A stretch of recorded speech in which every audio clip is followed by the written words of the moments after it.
Hi friends, we get on to the second part of the LFAR. The earlier part covered all the portions, paras relating to the asset side, and in this part, generally as is always thought of, that advances is the most important. So part one obviously is important, but then there are other parts of the bank audit which are equally important, and so does the LFAR cover everything else.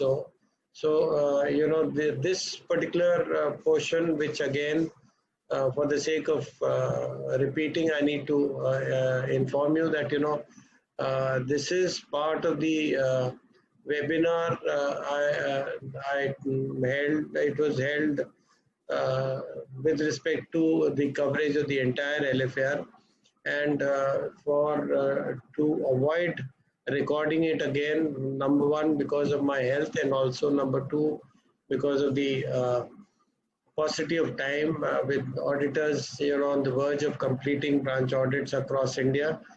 This second part of the LFAR, the revised LFAR for 2021, this covers the liability sides, which is the deposits, the profit loss account, gold bullion. Generally you would not find, but then there could be the books and records, which don't forget to related to the IFC video, which I had already uploaded, which is part 2 of my videos. This, of course, the link to the videos you can see in my description box. The interbranch accounts, frauds, which is a very important topic, which I think has been covered even in my part 5 of my video series. But then this again is also part of the revised LFAR, the KYC AML, the MIS, and the appendix, which were there earlier. These have also been changed slightly, so I'm also covering that. So this the LFAR again, whenever you go to the branch, or when you're finalizing the branch LFAR, ensure number one, you have a separate resource doing the LFAR, because it has a number of questions which require a detailed process audit and also a transaction audit. It also would require you to document quite substantially, and also cover and obviously the answers to the LFAR would be new. A number of banks are actually requiring you to report directly on the portal into the LFAR. So, but then during when you do this, don't forget to report, document everything you're doing. So happy watching, friends. Modified para with respect to dormant accounts, etc., not very important. Let's leave it. Liabilities side, modified para. This is important. Does your test check indicate any unusual items or material withdrawals or debit? So friends, I think many members, a few members did come to me, being part of an investigation where the sundry liabilities or sundry deposits got reduced in the branch where they were doing concurrent audit or branch audit, and through a fraudulent methods. So primarily, I think I would advise that what you do is ensure that the sundry deposit or the sundry liabilities, all reductions in these accounts have happened only through genuine entries, and not through transfer of these entries into somebody's personal account and then withdrawals subsequently. So you'll have to do a detailed check in this. Again, a modified para that if it is overdue or matured term deposit, whether it is in the unclaimed unpaid term deposit account, and whether interest has been paid on deceased depositors. Divergent trends, it's only I think change where it says that you have to do a comparison with the corresponding previous year and ensure that there is a satisfactory explanation. So all instances where the trends are material between income expenditure as compared to the previous year, I as a branch auditor would need to document the reasons as to why that material change had happened. These are new paras with respect to gold, bullion, etc., TDRs, in the physical part. So, whether there is an internal control over the blank TDRs, drafts, pay orders, etc., which are lying. I mean, these are all with respect to normal items. Books and records. Now, this is again a very important check. Now, it says whether any software system used at the branch which are not integrated with the CBS. I can think straight away of two softwares. One, the software which identifies the provision, the CCDS or the other printouts you get in all banks, by different names, where you have the provision, etc., where you have, nearly 40 to 50 different fields. That is something which is an audit tool where they import the data from the CBS and then run that particular software or tool. So I think, all of us can definitely report and say that this is not integrated with the CBS. And number two, I think even most of the cases, you would of course have to find out. Some cases there may be instances where the financial statements or a few other statements have been based on separate softwares, based on data drawn from the CBS, and then those particular financial reports, etc., have been drawn out. So anything which you're signing, which is not integrated with the CBS, kindly put that into this new para A. And now it says, in case of IS audit, are there any adverse features which have a direct bearing on the branch accounts? Agar IS audit hua hai, kindly document a copy and also go through it thoroughly and read and assess the impact. I think exception reports as an audit procedure for all of us is a 100% must.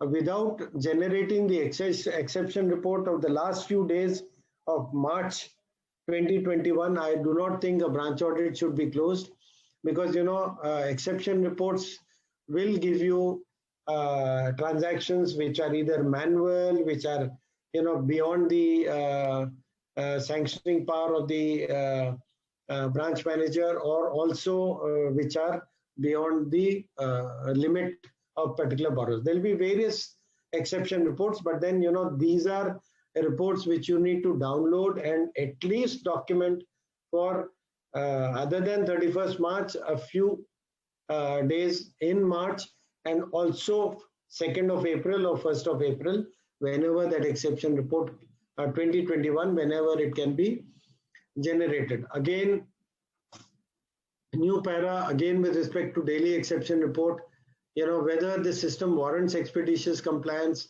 and whether it is being done, whether procedures have been laid out for manual intervention to system generated data and proper authentication. If you actually go through the transactions of CBS, Finacle or otherwise, you would always see that there is a small field which says M or S. Now M stands for the manual entries, S for system generated. So wherever it is M and you're doing a transactional audit, please lay stress and get into those entries which have a field of M, so that you're able to understand that these were genuine entries which were made. And also in respect of wherever you're checking the applicability of interest or otherwise, please also have a look at the value date which the branches used, because the value date would actually be the effective date from which that particular transaction has to take place. Now, furnish your comments on data integrity. So wherever there is a difference in what the sanction letter or other documents have with respect to the CBS, you can give it here and also in respect of the IFCO FR report. This is a modified para which talks of the interbranch accounts. So earlier it was, now it talks of wherever there are unresponded, uncomplied queries beyond 7 days, I need to report that. Frauds, do not forget the 2016 RBI's master direction, read together with the Institute's circular, read together with the early warning signals, read together with the red flag para, which was also there in the earlier part of the LFAR. So the questions are, number one, those frauds which have been detected but confirmation of reporting is not available. So, you need to ensure that all frauds have been reported to either the top management or to the RBI on different timelines. So if they've not been reported, you'll have to give a list of those accounts.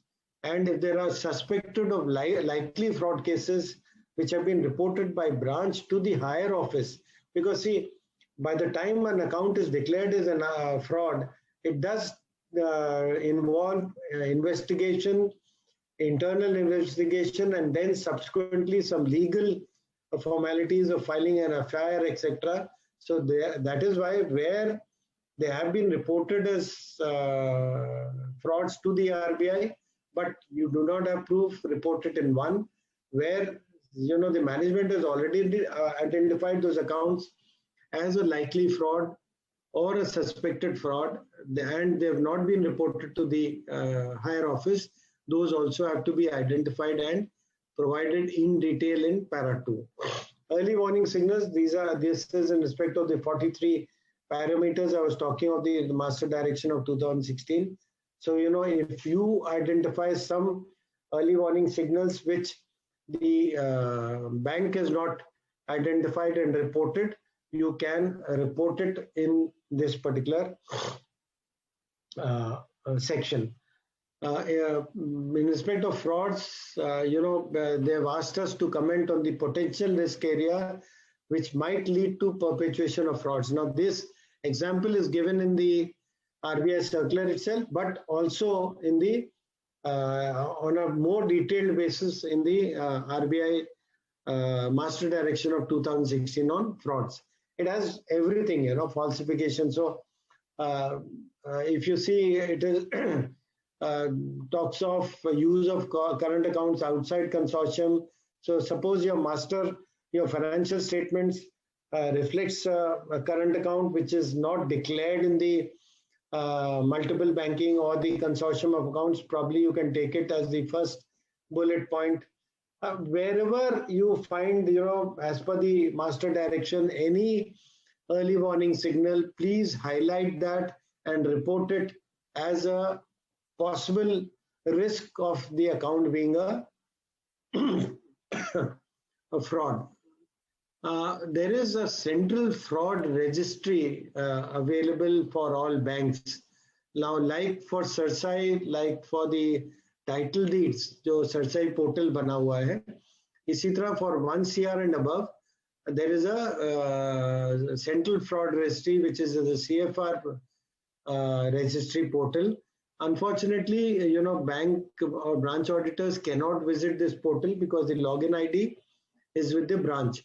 But I think, with the branch assistance, what one can do is, if you have accounts of 1 CR and above, where, you have a doubt that these 10 accounts could be, they are reflecting a number of early morning signals, what I would suggest to you is that, what you do is, with the assistance of the branch, visit the CFR portal and take screenshots or proof of that, these accounts have not been declared by that bank or a consortium of the multiple banks as a fraud or a potential fraud. In fact, you can also, look at an RFA account through the CRILC report as I talked of earlier. But of course, Annexure 2 of the RBI Master Direction is the detailed list of the early warning signal. So we will need to map this in entirety, at least for the advances which are under the transaction audit or the large advances. KYC norms here, also the RBI has asked us to confirm whether the branch has adequate systems and processes to ensure adherence to KYC AML guidelines towards money laundering and terrorist financing. So most banks have AML softwares in place which generate automatic risks, and they are automatically generated and sent to the head office for identifying whether those accounts would fall under the AML guidelines or not. So you only need to confirm whether such reports are being generated and sent to the head office. KYC, I think we'll have to depend a lot on the concurrent auditors and probably do a test check of some cases by the branch auditors. MIS, it says that whether the branch has proper systems to ensure integrity. I think we've already discussed. If you remember, the branch LFAR had 3 annexures appended to this. One was relating to the branches dealing in foreign exchange transactions. Now these are the 3 new paras which have been added to this appendix. So it talks of dormant closed nostro accounts, and if there are nostro accounts whether they've been converted at the year-end confirmation, year-end foreign exchange rate, and whether we want to report anything to the management in respect of these nostro accounts. This is with respect to the foreign exchange transaction. The other appendix is in respect of the NPAs. Now here, earlier it was in respect of specialized branches which were dealing only in NPAs. Although आज भी सब specialized branches ही हैं, but I think in this respect, asset recovery branches के अलावा, if you have accounts of more than 10 crores in your branch, then you will have to give this information as per the RBI requirement after obtaining it from the management and also checking that. Again, here also, now let's look at para 4, what are they asking you to give in respect of NPAs. Age-wise analysis of the recovery suits filed and pending may be furnished for the last 3 years with the latest status. So what would I do is, suppose there are 10 suit filed accounts, of course they have to be 10 crores and above. I'll have to go through the correspondence with the advocate, अगर local advocate है, latest उसकी क्या status है, and for the last 3 years, I'll have to, probably do this. I don't know, I think, age-wise analysis, information to ले सकते हैं, but latest status, I think, can only happen based on whatever information either the advocate gives us or the legal officer of the branch gives us. 5th is very important, age-wise analysis of the decrees obtained and not executed. So if you already have obtained a decree and not executed, this becomes a very, very important point for the recovery status, and also, the NPA provisioning, and then particulars of recoveries which are pending for appropriation as on the year end with reasons. So para 6 would be what is lying in the other liabilities in probably sundry deposits or others, where I have made recoveries, but I have not appropriated it to the account because of some reason, because of some suit or some legal recourse, or maybe because the corresponding sanction or authority has not come. So I think that's about all.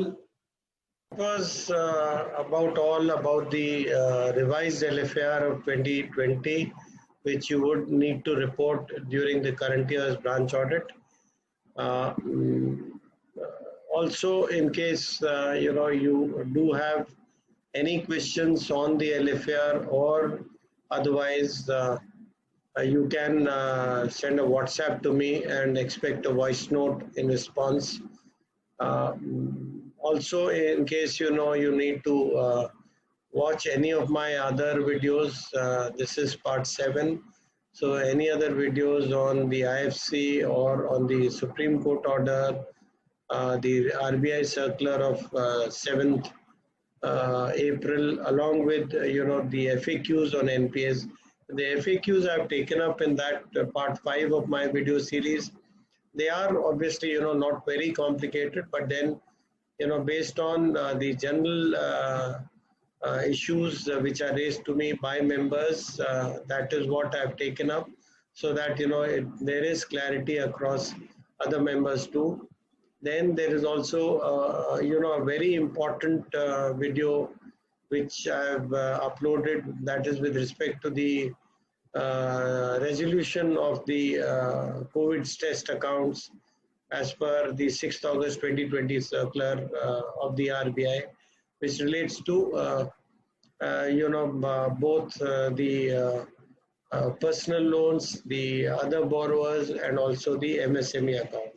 And of course, another video which links to all this, you would find in the description box of the videos I'm uploading. So also another video which is probably part 4 of the videos of my Bank Audit 2021 series. That relates to all other relevant RBI circular. Of course, there were many RBI circulars which are uploaded by the RBI during FY 2021.